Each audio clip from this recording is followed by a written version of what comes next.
Health के sector में जो गरीब बस्तियां हैं उसमें सुविधा उपलब्ध कराने के लिए जो ये शहरी आरोग्य शाला का जो एक कंसेप्ट आया है उसमें हम डिस्पेंसरी के माध्यम से दवाइयों का, डॉक्टर की भी डेपुटेशन करते हैं, नर्सिंग स्टाफ भी होता है। कुछ केसेस जो फर्स्ट टाइम टाइप या छोटी मोटी प्रॉब्लम है उसको तो यहाँ दूर कर देंगे, अदरवाइज यहाँ से रेफर होगा, जैसे पीबीएम रेफर हुआ, कोई और अस्पताल रेफर हुआ तो वहाँ से भी अगर कोई पर्चा आया तो दवाइयाँ यहाँ से वितरित हो जाएगी। तो ये हेल्थ के सेक्टर में एक अच्छा एक नवाचार है।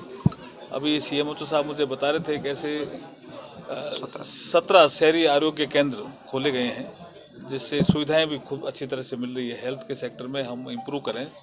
हेल्थ सेक्टर में देखिए एजुकेशन एंड हेल्थ ये वेलफेयर स्टेट के दो प्रमुख आधार होते हैं। तो भजनलाल जी की सरकार ने इस दिशा में महत्वपूर्ण कदम उठाए। भजनलाल जी करते हैं जिस तरह से आप प्रयास करते हैं, क्या बजट आने वाला है?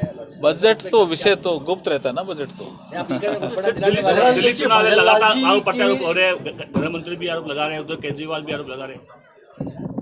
देखिए दिल्ली चुनाव में आपने देखा होगा कि केजरीवाल जी की जो पैदाइश है या उत्पत्ति है राजनीतिक क्षेत्र में वो अन्ना हजारे जी के आंदोलन से है। और अन्ना हजारे आंदोलन में उन्होंने क्या क्या कस्में खाई थी, हम सरकारी मकान नहीं लेंगे, हम सिक्योरिटी नहीं लेंगे, हम सरकारी बंगले में नहीं जाएंगे, और सारी चीज़ें उन्होंने तो वो शीश महल ही बना लिया। उसकी बात कर रहे हो ना, वो तो 45 करोड़ का शीश महल बना लिया। जनता तो अब हिसाब मांगेगी ना।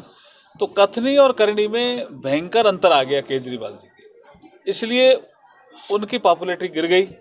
भारतीय जनता पार्टी इस बार निश्चित रूप से दिल्ली में सरकार बनाएगी। सर विधोड़ी साहब का एक बयान आया कि दिल्ली की वो कल उन्होंने अपनी बात कह दी, कल उन्होंने अपनी बात कह दी, वापस उन्होंने माफी भी मांग ली। तो इस तरह के बयानात कल बात कह दी उन्होंने अपनी बात। नहीं, हम पार्टी से ऊपर उठकर नहीं, कल बात कह दी ना उन्होंने, लास्ट में अपनी बात कह दी।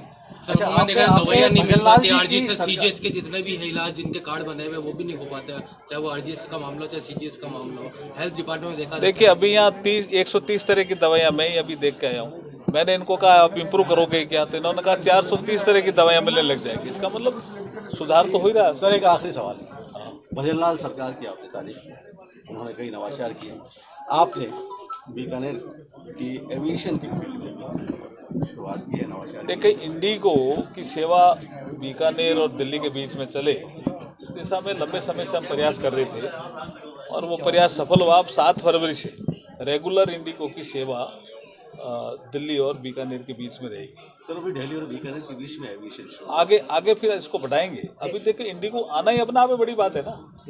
और भी कोई मामले थे, ड्राई पोर्ट का हुआ, पोटास मिला है, उसको लेकर सर क्या? अब आपको बजट के बाद